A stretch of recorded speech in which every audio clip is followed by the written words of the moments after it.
الحمد لله والصلاة والسلام على رسول الله وعلى آله وصحبه ومن والاه أما بعد فالسلام عليكم ورحمة الله وبركاته. Donc, n'hésitez pas à me faire savoir, s'il vous plaît, pendant le cours, s'il y a des problèmes de connexion. J'espère que ce sera pas le cas, mais en ce moment, en Algérie, c'est un petit peu compliqué. Donc, j'espère que, Inch'Allah Ta'ala, je serai audible. Donc, si jamais il y a des problèmes de connexion, n'hésitez pas à me le faire savoir. Barakallahu fikum. Donc, Inch'Allah Ta'ala, on continue notre lecture de Usul al-Da'wa al-Salafiyya de Cheikh Abdeslam ibn Barjas, rahimahullah Ta'ala. Et on est donc arrivé au huitième fondement. الأصل الثامن قال رحمه الله التزامنا بما دل عليه الكتاب والسنة وأجمع عليه سلف الأمة في معاملة أئمتنا وحكامنا. Dans ce fasl ici, l'auteur, rahimahullah ta'ala, va donc aborder le sujet qui concerne le fondement, un des fondements donc des gens de la sunna, qui est le fait d'obéir au gouverneur et de manière même plus générale, la façon dont on doit se comporter envers les gouverneurs musulmans, la façon dont on doit se comporter, la façon légiférée de se comporter avec nos gouverneurs musulmans.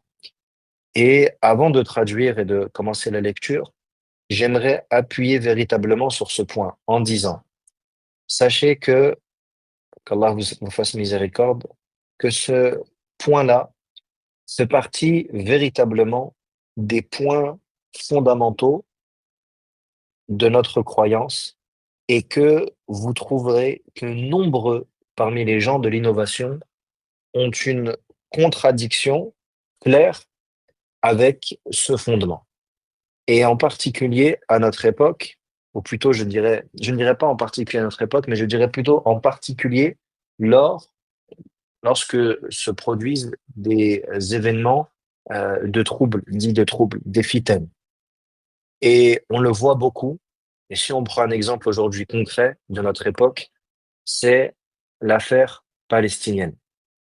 Lorsque l'on voit la manière dont aborde une grande partie des groupes contemporains cette question-là, on voit qu'il y a un manquement clair et qu'il y a une déviation évidente concernant ce fondement-là et concernant donc ce que nous a ordonné Allah subhanahu wa ta'ala, ainsi que son prophète alayhi salatu wassalam. Et croyez-moi, ce point-là, il manque véritablement à être ancré dans le cœur des gens. Et on ne parle pas ici uniquement des gens de l'innovation. On parle également des gens de la masse, al-amma. Et faites attention, beaucoup de personnes contredisent ce point-là, mais par ignorance, par ignorance. Et on doit toujours faire la distinction entre les personnes qui sont euh, des chefs, qui sont des têtes dans les innovations, ainsi que et les suiveurs. On doit faire la distinction entre les deux, car beaucoup de personnes vont avoir des ambiguïtés concernant un sujet, mais cela ne va pas être par science ou par croyance, mais cela va être plutôt par suivi aveugle ou bien par ignorance. Et on doit bien faire donc la distinction entre ces différentes catégories de personnes. Et on ne doit absolument pas se précipiter à catégoriser de manière euh, générale l'ensemble des personnes qui tombent dans une erreur. Car celui qui tombe dans une ambiguïté, en vérité, il est tombé dans une erreur. Et celui qui fait une erreur, qui fait un péché, cela peut être de l'ordre des péchés donc apparents, tels que le fait qu'une personne fasse une désobéissance apparente. La personne, elle tombe dans le haram de manière générale, qu'elle fasse un péché apparent. Et il se peut que cela soit vis-à-vis d'une croyance. Les deux sont des erreurs et les deux sont des péchés. Et donc, on doit bien faire la distinction entre entre les différents types de personnes.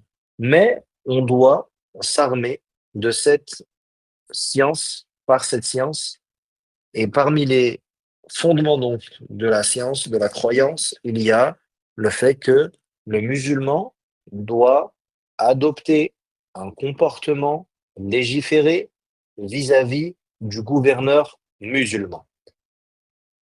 يعلم رحمك الله que au même titre que qu'on te demande, que tu as l'obligation religieuse de te comporter avec tes parents, par exemple, d'une certaine manière, qu'ils soient croyants ou mécréants, qu'ils soient obéissants ou désobéissants. De la même manière que tu as un comportement légiféré à avoir vis-à-vis de ton voisin, que celui-ci soit bon ou qu'il te cause du tort. De la même manière que tu as un comportement légiféré à adopter envers ton époux, ton épouse, tes enfants, etc., etc. Eh bien, Allah subhanahu wa ta'ala a légiféré un comportement qui est propre au gouverneur musulman. Et au même titre que ce dernier a des obligations, car Allah subhanahu wa ta'ala, effectivement, l'a, lui a donné des obligations vis-à-vis de ceux qui sont sous sa gouvernance, et bien également, les gouvernés ont un comportement à adopter et ils ont des obligations vis-à-vis de ce gouverneur. Et ceci doit être compris. Et même si il est difficile de se tenir à cela, malgré le fait que l'on voit des désobéissances du gouverneur ou des choses qui vont en contradiction avec la religion d'Allah tabaraka wa ta'ala. Naam. Mais si on fait un parallèle avec l'obéissance que l'on doit aux parents, tes parents, tu leur dois l'obéissance, que ces derniers soient musulmans ou non musulmans, obéissants ou désobéissants. Tu te dois de leur obéir dans le convenable, non pas dans le blâmable.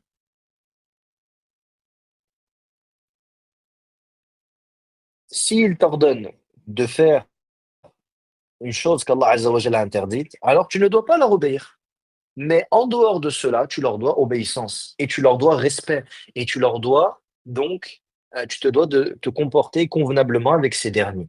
Et même si ce sont des mécréants, فَصَاحِبَهُمَا فِي الدُّنْيَا مَعْرُوفًا, comme Allah tabaraka wa ta'ala nous dit dans Sourate Luqman. Et même s'ils sont mécréants, eh bien, sois bon envers eux dans cette dunya.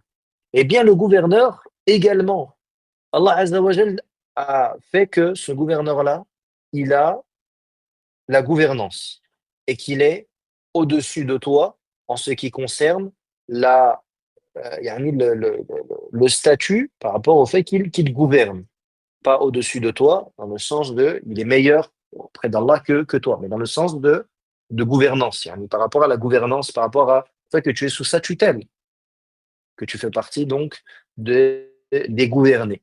Eh bien, sache que cela est une chose qu'Allah subhanahu wa ta'ala a ordonnée et que cela fait partie des choses avec lesquelles l'islam est venu et qui n'étaient pas présentes à l'époque anté-islamique. Tout cela, c'est une introduction de ma part, hein, ce n'est pas les propos du cheikh. Car à l'époque anté-islamique, les Arabes n'avaient pas de gouverneur. Il n'y avait pas de gouverneur. Qui était le gouverneur des Quraysh? Je vous pose la question. Qui était le gouverneur des Quraysh? Il n'y avait pas de gouverneur. Les Quraysh n'avaient pas de gouverneur. Et les autres tribus arabes n'avaient pas non plus de gouverneur.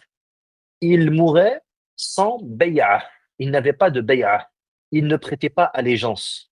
Ils ne prêtaient pas allégeance. Et nous avons été ordonnés de ne pas suivre al-jahiliya. On ne doit pas faire ce que faisaient ceux qui étaient dans l'époque anté-islamique, car cela relève de la mécréance.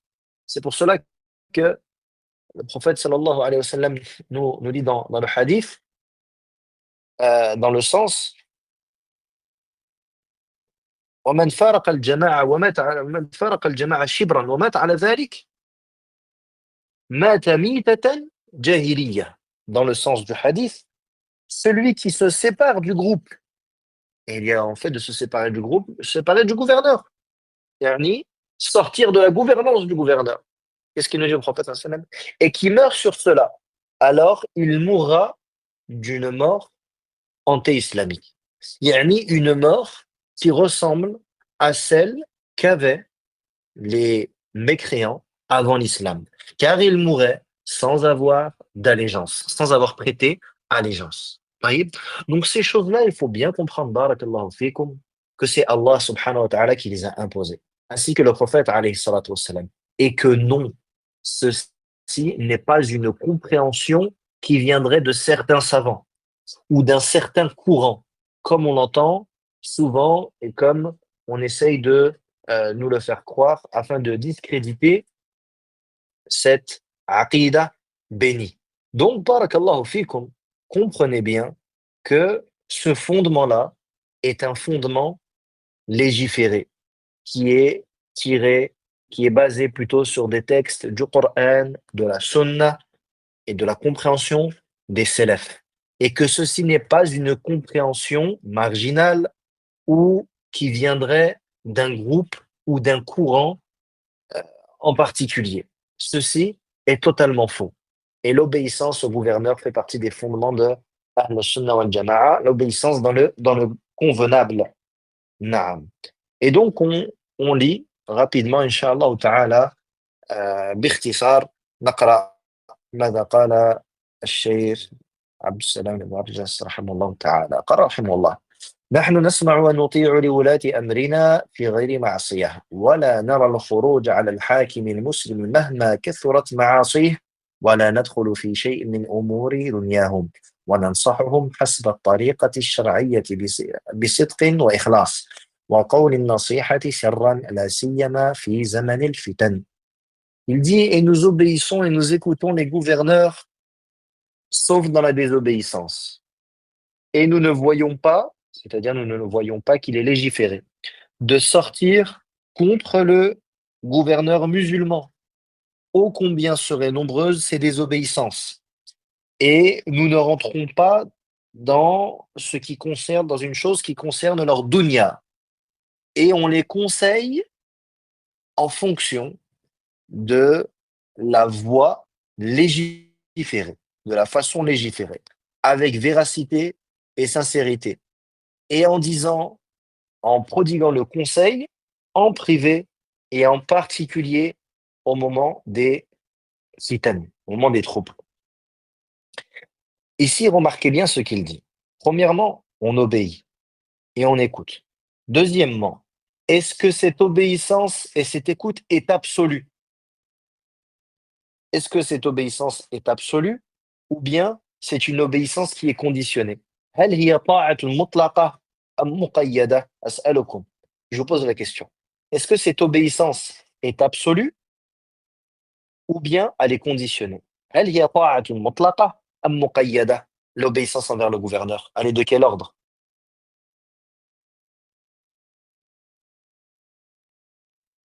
Absolue ou conditionnée? نعم. مقيدة.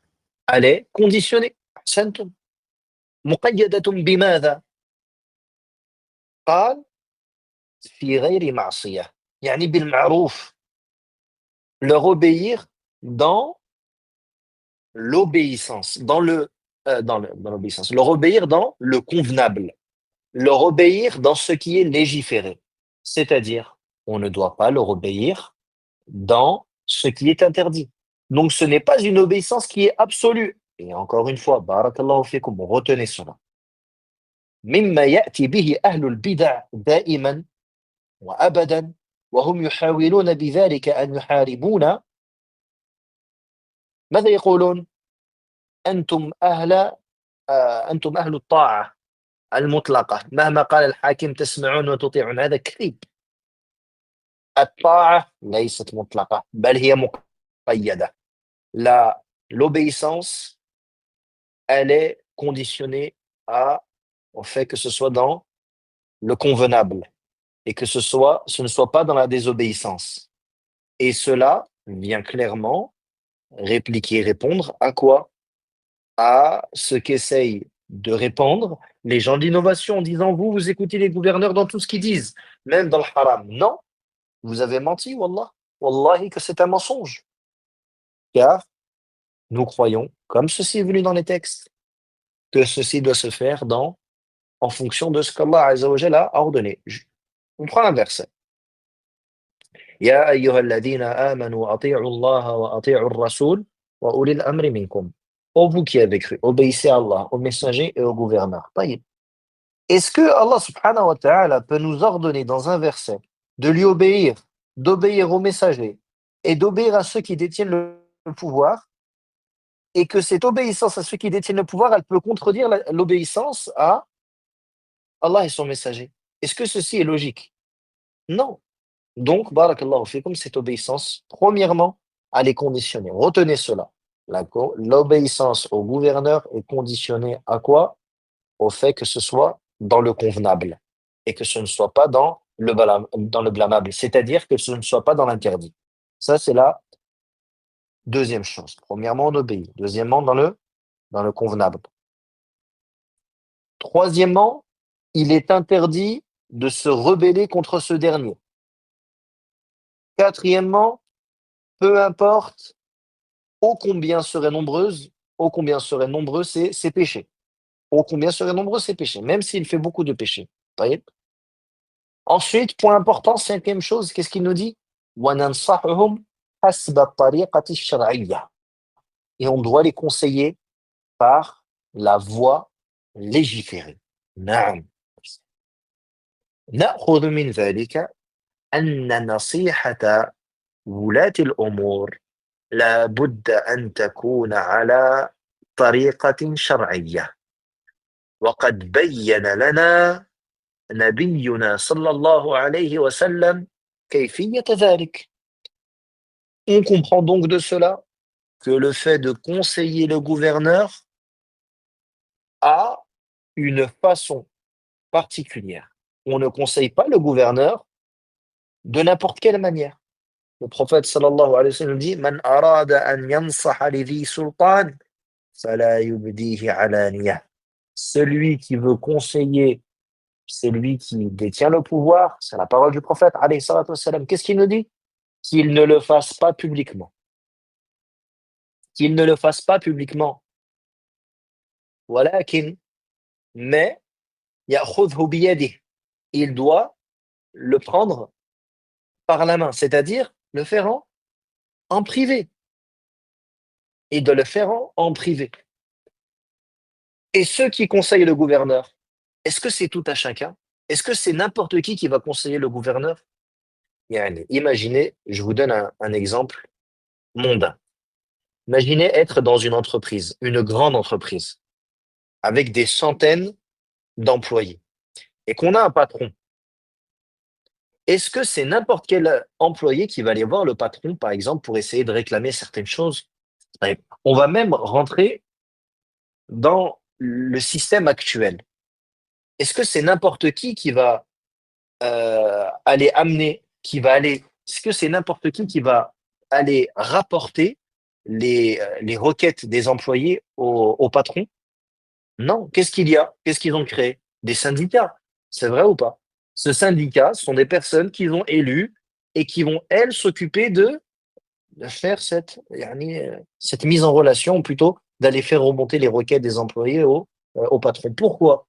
Parce que ce n'est pas n'importe qui va aller parler au patron. Pensez vraiment que celui qui ne sait pas s'exprimer, qui a un mauvais comportement, etc., c'est lui qui va aller s'adresser au patron de l'entreprise. Et là, on parle juste d'une entreprise. Taïb, on va à plus petite échelle, dans la famille. Hein? On est beaucoup d'enfants, Allahumma barik. Il y a même des petits-enfants, yallah. Et on a quelque chose à dire au père ou au grand-père.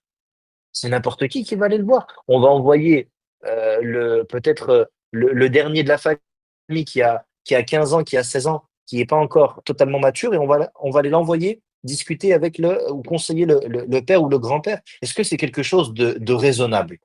C'est pas quelque chose de raisonnable. Eh bien, dans notre religion, ceci, a fortiori, en ce qui concerne le gouverneur. qui gouverne un pays. Ce n'est pas n'importe qui va le conseiller. C'est al-aql wal-hilm. C'est les gens qui ont les capacités de le faire et qui ont les rôles nécessaires pour faire cela. Et c'est pour ça que à l'époque, qu'est-ce qu'on avait? On avait Ahl al-Shura. À l'époque des Sahaba, radiyallahu anhum, on avait les gens de Ash-Shura, ceux qui étaient ceux dont on prenait le conseil en ce qui concerne les affaires des musulmans. Omar, radiyallahu anhu, lorsqu'il voulait faire une chose en ce qui concerne les affaires des musulmans, il faisait appel à Ahl al-Shura, les gens de la consultation. Et c'était un groupe des kibar sahaba, les grands parmi les sahaba. Et c'est eux qui prenaient les décisions. Mais on ne demande pas à tout à chacun. On ne demande pas à tout à chacun de rentrer dans les affaires concernant le gouverneur. Donc, on a une façon de faire qui doit être légiférée, qui doit être en privé et qui doit être billatihi ahsan, de la meilleure des manières. Et également, ce n'est pas n'importe qui doit faire cela. Taïb. Si vous avez retenu cela, vous avez retenu une grande partie de ce qui nous incombe concernant le gouverneur. Et ensuite, il nous dit, bisidqin wa ikhlas, et avec sincérité. Ni avec vengeance, ni avec haine, ni avec quelconque autre intention. On doit le faire pour Allah. Ad-dinu an-nasiha. La religion, c'est le bon conseil. Lillah, wa li rasoulih, wa li a'immatil muslimin, wa ammatihim. Le bon conseil, c'est quoi? C'est pour Allah, dans le sens de la sincérité. Din an-nasiha lillah, wa li rasoulih, dans le sens de la sincérité envers Allah et son messager. Wa li a'immatil muslimin, et concernant les gouverneurs musulmans, yani, dans le fait de les conseiller de la meilleure des manières, de la manière légiférée, ainsi que la masse des musulmans. Ensuite, il nous dit un autre point important. وندعو الله لهم بالصلاح والفلاح في سرنا وعلانيتنا. Et on implore Allah qu'il leur accorde la piété et la réussite, en privé et en public. Car la piété de ces derniers, car la piété de ces derniers représente une piété pour les serviteurs et euh, le pays, l'État, le bilad ou l'ibad. Donc, parmi également, je crois que c'est le 6e ou 7e point, on leur fait ad-du'a. On doit leur faire ad-du'a. On implore Allah Azza wa Jal de les rectifier, de les guider, de leur faciliter. Et walillahi alhamdu wal minna, si tu assistes au cours des ulama et que tu t'assois chez Ahl Sunnah wal Jama'a, tu trouveras que ils font toujours dua dans leurs cours pour les gouverneurs musulmans, ainsi que dans les khutab du vendredi. Et ça fait partie ça fait partie donc de ce qui est de leurs droits et de ce qui nous incombe concernant leur, concernant les gouverneurs. Voyez. Donc on doit leur faire des invocations. Ensuite, il dit وَنَكْرَهُ الدُّخُولَ عَلَيْهِمْ إِلَّا لِنَاصِحٍ أَوْ مُتَظَلِّمٍ. Et nous détestons le fait de rentrer chez les gouverneurs, sauf pour celui qui veut conseiller ou celui qui a subi une injustice. Également, parmi les points que l'on doit savoir, c'est que rentrer auprès du gouverneur sans raison, ceci est détestable. Pourquoi? Car on craint la tentation. Non, car le gouverneur, il a une grosse partie de la dunya entre ses mains. Et celui qui rentre auprès du gouverneur sans raison, il peut être tenté.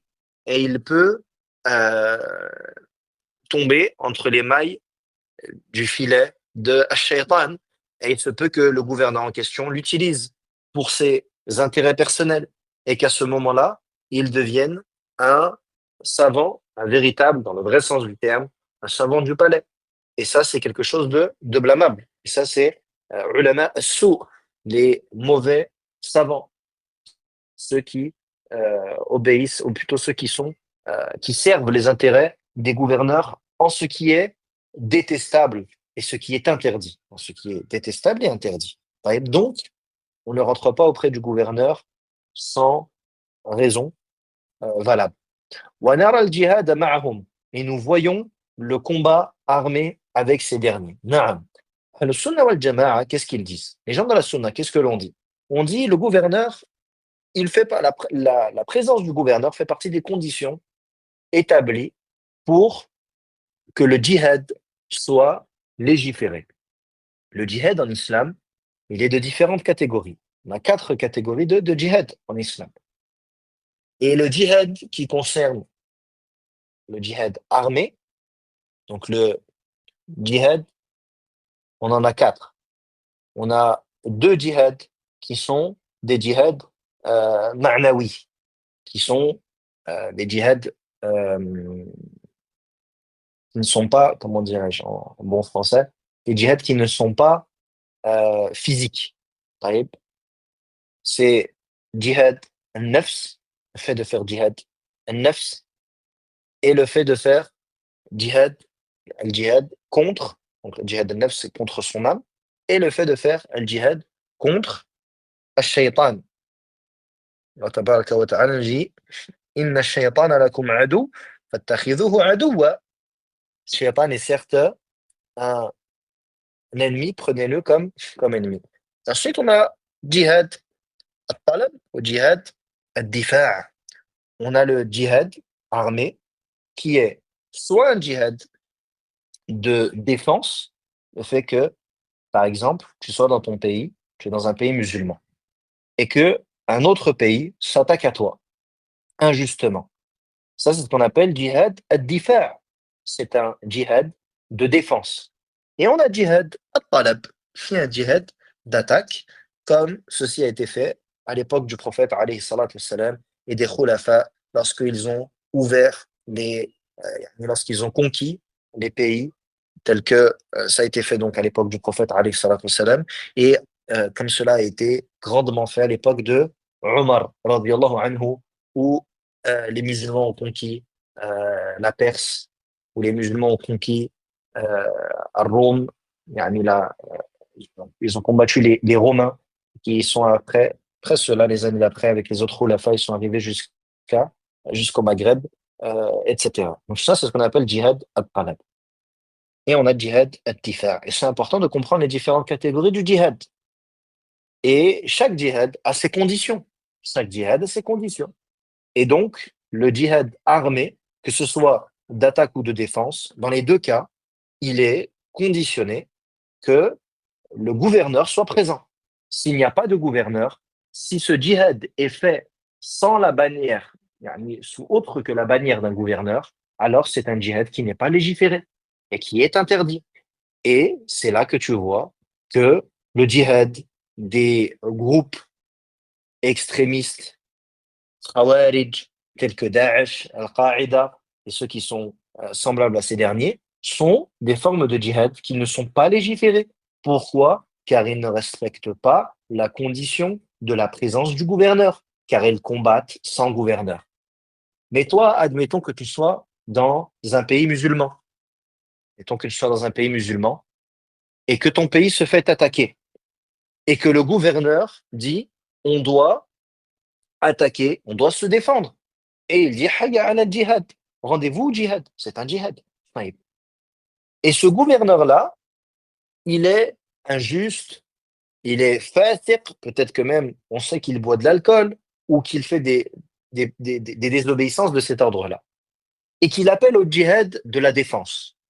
Il appelle au djihad de la défense. Et que toi, tu es dans ce pays et que tu es sous sa gouvernance. Ahl Sunnah wal Jama'a, qu'est-ce qu'ils disent? Est-ce qu'on doit répondre à son appel du djihad ou non? Est-ce qu'on doit répondre à son appel du djihad ou non? Tu es sous la gouvernance d'un gouverneur musulman, dans un pays musulman. Ton pays se fait attaquer. Le gouverneur appelle la population, appelle les hommes au djihad afin de se défendre. Ce gouverneur est connu comme étant fasiq. Il boit d'alcool, par exemple, ouvertement, et on sait cela de lui. Qu'est-ce que notre croyance, à nous, Ahl Sunnah wal Jama'a? Est-ce qu'on doit faire le djihad, on doit accomplir le djihad avec lui ou non?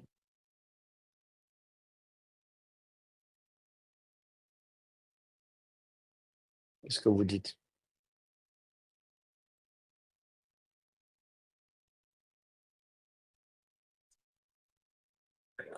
الجواب نعم نجاهد نرى الجهاد معها. La réponse est oui, ceci est légiféré. Et on répond à son appel. Et on répond à son appel. طيب. Et s'il est bon, il est pieux, eh bien, min babi aoula, a fortiori. طيب. Donc ça, c'est important de comprendre tout cela. وننكر على من سبهم أو شهر بهم لما في ذلك من إثارة الرعايا عليهم مما قد يؤدي إلى أحد أمرين الخروج عليهم أو معصية الأوامر الشرعية. Et nous critiquons et nous blâmons ceux qui les insultent, les critiquent de manière ouverte et publique.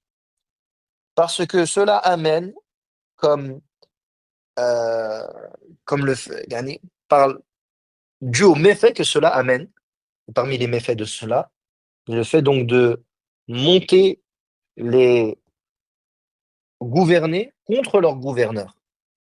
Et cela va amener soit à se rebeller contre ces gouverneurs en question, ou à leur désobéir concernant les ordres religieux.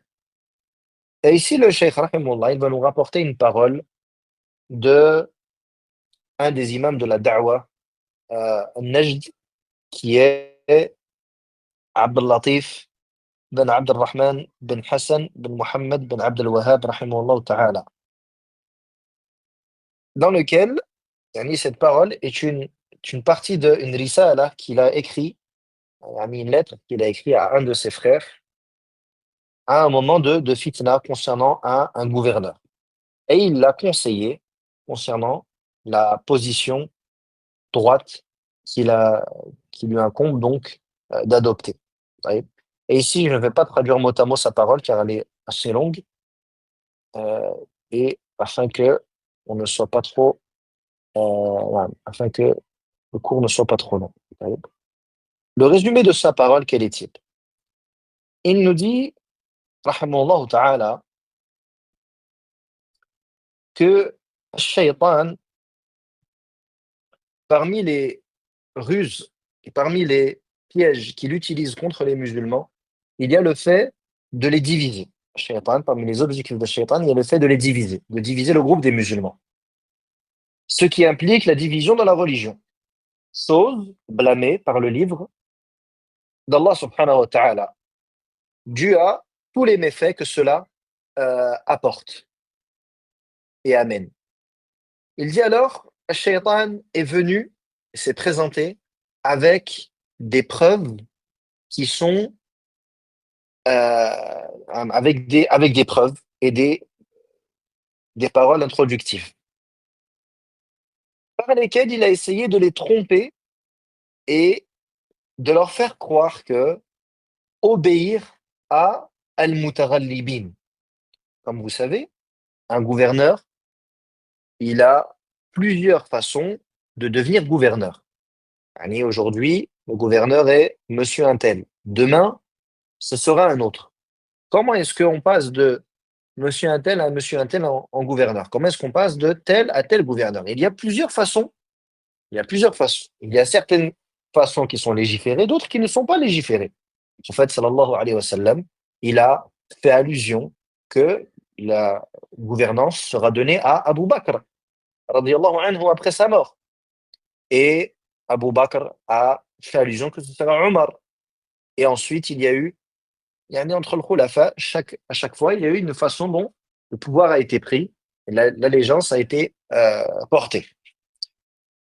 Il y a donc des façons, des moyens qui sont légiférés et d'autres qui ne sont pas légiférés. Par exemple, le fait que une personne prenne le pouvoir par la force injustement. Ceci n'est pas légiféré. N'est pas légiféré. Mais si cela venait à se produire, une personne prend le pouvoir par la force et qu'elle devient gouverneur, ce qu'ils appellent aujourd'hui un putsch ou un renversement de pouvoir. C'est quelque chose qui arrive. On a un gouverneur, hier il n'était pas gouverneur. Et aujourd'hui, qu'est-ce qu'il a fait? il a renversé le pouvoir, il a fait un putsch et c'est devenu le gouverneur. Taïb. La façon dont il l'a fait n'est pas légiférée, mais la finalité, c'est que il est devenu gouverneur. Ça, en arabe, on l'appelle al-mutaghallib. Al-hakim al-mutaghallib. Le gouverneur qui a pris le pouvoir par la force, de manière injuste. Qu'est-ce que notre position, nous, Ahl-Sunnah wal Jama'a, n'en déplaise aux hizbiyyin, n'en déplaise aux hizbiyyin. Notre croyance, c'est que à partir du moment où le pouvoir s'est établi entre ses mains, même si cela a été fait de manière injuste, eh bien, il devient gouverneur légiféré pour les musulmans. Ce qu'il a fait, il rendra des comptes devant Allah Azza wa Jalla yawm al-qiyamah, car c'est interdit. Il a fait de l'injustice, il a fait du tort, il a sûrement tué, etc. Il rendra des comptes devant Allah Azza wa Jalla. Et ceci est haram, c'est interdit. Mais en ce qui nous concerne, le fait qu'il ait accompli un péché pour arriver au pouvoir, dès lors que le pouvoir s'est établi entre ses mains et qu'il est considéré comme un gouverneur, qu'il est considéré comme tel, alors on doit lui donner ses droits de gouverneur. Donc ça, c'est ce qu'on appelle al-mutaghallib. Et al-shaytan, il se, shaytan, il s'est, il utilise souvent ce cas de figure pour détourner les gens de l'obéissance au gouverneur, en disant, regarde, il a pris, il a pris la gouvernance, il a pris le pouvoir par la force, et il a été injuste, et il a causé du tort, et il a fait, et il a fait, et il a fait. Comment je vais lui obéir? Et Shaitan, il rentre par cette porte. Vous voyez? Et c'est de ça qu'il veut le cheikh parler ici. Non. Il dit, eh bien, Shaitan vient en essayant de nous enjoliver le fait qu'il n'est pas obligatoire de leur obéir. Et pourtant, ceci va à l'inverse des principes de l'islam. Et le cheikh, il va citer plusieurs exemples de l'histoire qui nous montrent comment est-ce que les salafs se sont comportés vis-à-vis de ces gouverneurs, de cette catégorie de gouverneurs. Et il dit, sache que les gouverneurs de l'islam, depuis l'époque de Yazid ibn Muawiyah, Sacha Omar ibn Abdelaziz, en dehors de Omar ibn Abdelaziz, donc de Yazid ibn Muawiyah, le fils de Muawiyah, Rabbi Soufiane. Donc dès lors que, à partir de Yazid, lorsqu'il a pris le pouvoir, et après lui, dans les premiers siècles de l'islam, en dehors de Omar ibn Abdelaziz et de ceux que Allah Azza wa Jal veut parmi les Bani Umayya, de manière générale, en dehors des bons gouverneurs qu'il y a eu, il faut savoir qu'après Yazid ibn Muawiyah, en dehors de Omar ibn Abdelaziz et autres parmi les gouverneurs qui étaient justes et bons, il y a eu énormément de gouverneurs qui ont été injustes et qui ont été injustes. Et malgré cela, lorsque l'on observe la biographie des savants de l'islam, on trouve que ils ne se sont pas détournés de l'obéissance de ces derniers, comme Allah Azza wa Jalla et son messager sallallahu alayhi wa sallam l'ont ordonné. Et ensuite, il donne des exemples. Il dit Al-Hajjaj ibn Yusuf al-Thaqafi, qui est un homme connu pour être un sanguinaire. Un sanguinaire. Al-Hajjaj ibn Yusuf al-Thaqafi était un gouverneur qui a pris le pouvoir de l'Irak et qui était un gouverneur sanguinaire et qui a commis énormément de choses gravissimes. Parmi celles-ci, le fait qu'il ait assassiné des grandes personnalités de l'islam, telles que Saïd ibn Jubayr, ainsi que Abdullah ibn Zubayr, radiyallahu anhu. Il a tué Abdullah ibn Zubayr, il a tué un compagnon, alors que Ibn Zubayr lui avait porté allégeance, ainsi que les gens de Mecca et de Médine, et du Yémen, la plupart des gens de l'Irak. Et pourtant, le Hajjaj était un naïb de Marwan. Al-Muhim, il n'est pas connu, malgré le sang qu'il a fait couler, malgré les injustices qu'il a fait. Il s'est attaqué à la Kaaba. Al-Hajjaj ibn Yusuf s'est attaqué à la Kaaba. Et il a tué ce qui est plus, qui est plus, qui a plus de valeur auprès d'Allah que la Kaaba. le sang d'un musulman. Et non pas, et pas n'importe quel musulman. Ici, on parle de certains sahaba. On parle de certains sahaba. Et autres parmi les gens valeureux, na'am. Et malgré cela, il n'est pas connu qu'un seul parmi ces derniers s'est rebellé contre lui et qu'il s'est détourné de son obéissance. Et Ibn Umar, radiyallahu anhu, a atteint Al-Hajjaj, a vécu à l'époque de Al-Hajjaj, Abdullah ibn Umar. Et pourtant, malgré ce qu'il s'est passé, il ne s'est pas rebellé contre lui et il ne s'est pas empêché de lui obéir en ce qui concerne l'établissement de l'islam. Et également parmi les tabi'in, Saïd ibn al-Musayyib, Al-Hassan al-Basri, Ibn Sirin, Ibrahim al-Taymi et autres parmi ces derniers. Eh bien, ils ne se sont pas rebellés et pourtant ils ont vécu et ils étaient sous la gouvernance de ce gouverneur sanguinaire, Al-Hajjaj ibn Yusuf al-Thaqafi. Et les exemples sont nombreux. Parmi les Banu al-Abbas, lorsqu'ils ont pris de force le pouvoir des Banu Umayya, les Banu al-Abbas ont pris de force le pouvoir aux Banu Umayya avec l'épée. Et ils ont fait couler du sang. Et ils ont tué énormément de gens, énormément d'innocents parmi les Banu Umayya et les gens, même de manière générale. Ils ont tué Ibn Hubayra, Amir al-Iraq, ils ont tué le gouverneur Marwan et autres que cela. Et malgré cela, les imams tels que Al-Awza'i, Malik, Al-Zuhri, Al-Layth ibn Sa'd, Ata ibn Abi Rabah, ils, n'ont, ils ne se sont pas rebellés contre ce gouverneur. Il y a un as. Ici, on parle de A'imma. Avant cela, on a parlé de Sahaba. On a parlé de Tabi'in, de Hassan al-Basri. On a parlé de grandes figures de l'islam. Et là, on parle encore de grandes figures. On parle de l'Aouzaï, de l'imam Malik. On parle de Zuhri. C'est des grandes figures de l'islam. Et ils ne se sont pas rebellés. Et la génération qui vient après cela, telle que la génération de Ahmed ibn Hanbal, donc ceux qui sont là après, tels que l'imam Ahmed, Mohamed ibn Ismail, Mohamed ibn Idris, Ahmed ibn Nasr, Ishaq ibn Rahouya et autres parmi ces derniers. Ahmed ibn Hanbal, il fut torturé et emprisonné par un gouverneur qui était tombé dans la mécréance, qui était avec le Mu'tazila, qui disait que le Coran est créé. Yani, il a fait de la mécréance, ce gouverneur. Et pourtant, l'imam Ahmed ne s'est pas rebellé contre ce dernier. Et il a subi ce qu'il a subi comme injustice, comme emprisonnement, comme châtiment corporel. Et malgré cela, il ne s'est pas il ne s'est pas rebellé.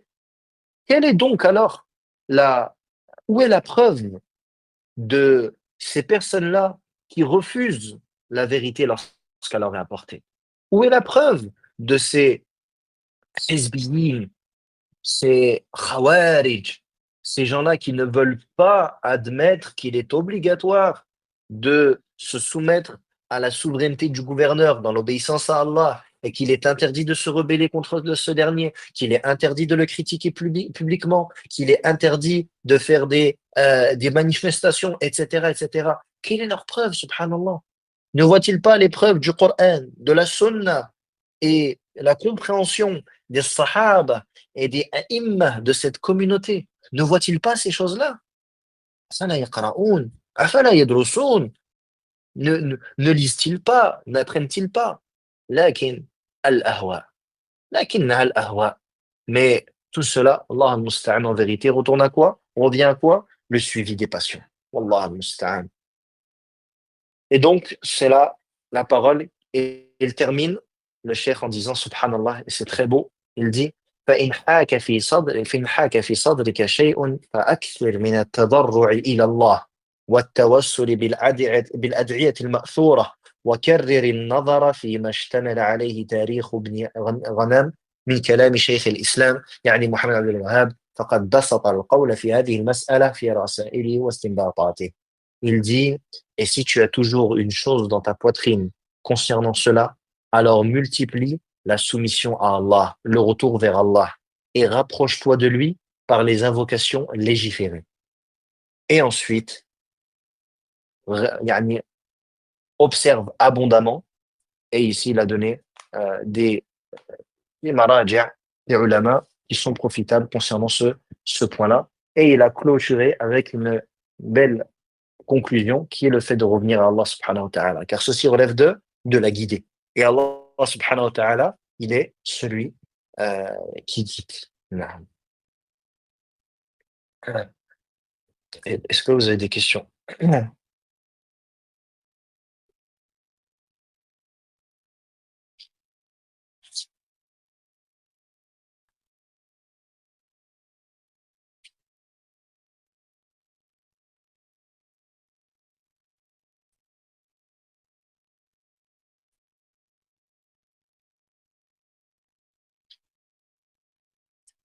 طيب نكتفي بذلك إن شاء الله تعالى. بارك الله فيكم. سبحانك اللهم وبحمدك أشهد أن لا إله إلا أنت أستغفرك وأتوب إليك. السلام عليكم ورحمة الله وبركاته.